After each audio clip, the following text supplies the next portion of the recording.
Okay, in the next slide or next video, we'll look at angle of elevation, angle of depression. That helps us find some missing values of different problems, of whether you're an airplane pilot or in the example we're going to look at is a camper, trying to figure out your distance to your camp. But a couple ideas that we need to be familiar with, the angle of depression and the angle of elevation.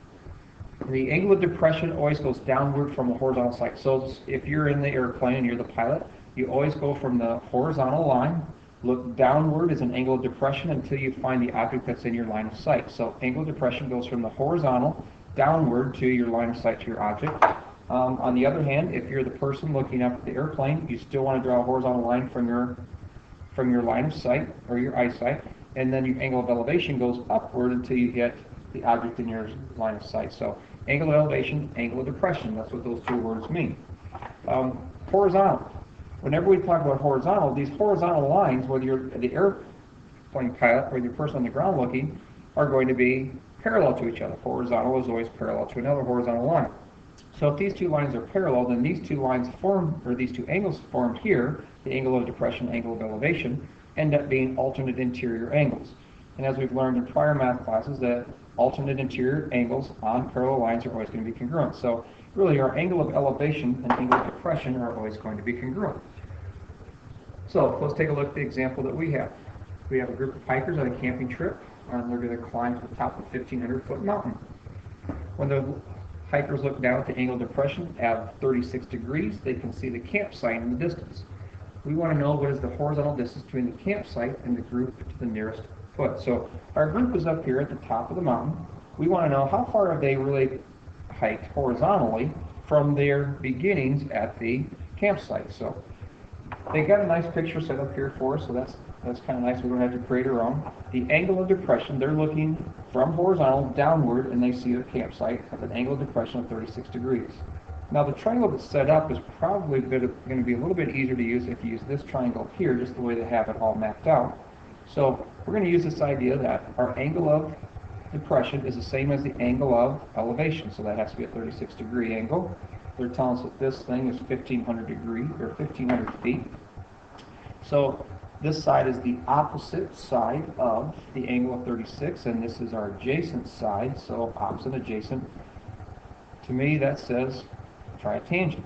So we got the tangent of 36 degrees has to equal the opposite side, which is 1,500 over x, and then we're going to solve our resulting equation, so we multiply both sides by x. X times the tangent of 36 has to equal 1,500, and then finally x is going to be the result of 1,500 divided by the tangent of 36. So we can go ahead and do our calculation on that. Take 1,500 divided by the tangent of 36. Need another zero in there. Second insert, 1,500. That's better. Tangent 36. We have a distance of 2,000 into the nearest foot, 2,065 feet. So just to give you a taste of, I've always used, and I am more comfortable with it, but just to give you a different vantage point, we wouldn't have to use tangent on this one. We could use cotangent, because cotangent also uses the same sides, opposite and adjacent. But if I use a cotangent, we always put the adjacent length on top and the opposite side on the bottom. Now to solve this equation, it's probably a little bit simpler. We got to have x equals 1,500, take it times the cotangent. Try to write that in there a little clearer. Cotangent of 36 degrees. Now the only thing is it gets a little bit more difficult to do, or at least you have to know how to use your calculator to use a cotangent. So I'm going to put in the 1,500. You got to take that times. Now the cotangent, by definition, the cotangent is the reciprocal of a tangent.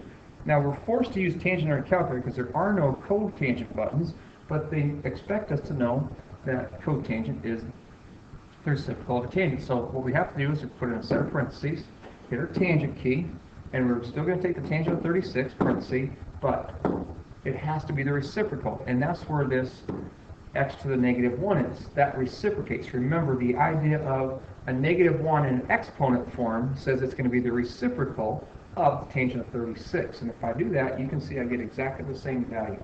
Now, I'm not saying that's any easier than what we did with the tangent. I don't believe it is. I'm still more comfortable, and I've been through several years of fiddling around with these things, and I still feel more comfortable using the tangent ratio. I'm just showing you that there is a possibility. If you say, hey, how come I couldn't use a cotangent, I would say there's no reason you can't. You just make sure you know how to use your calculator to go find that value.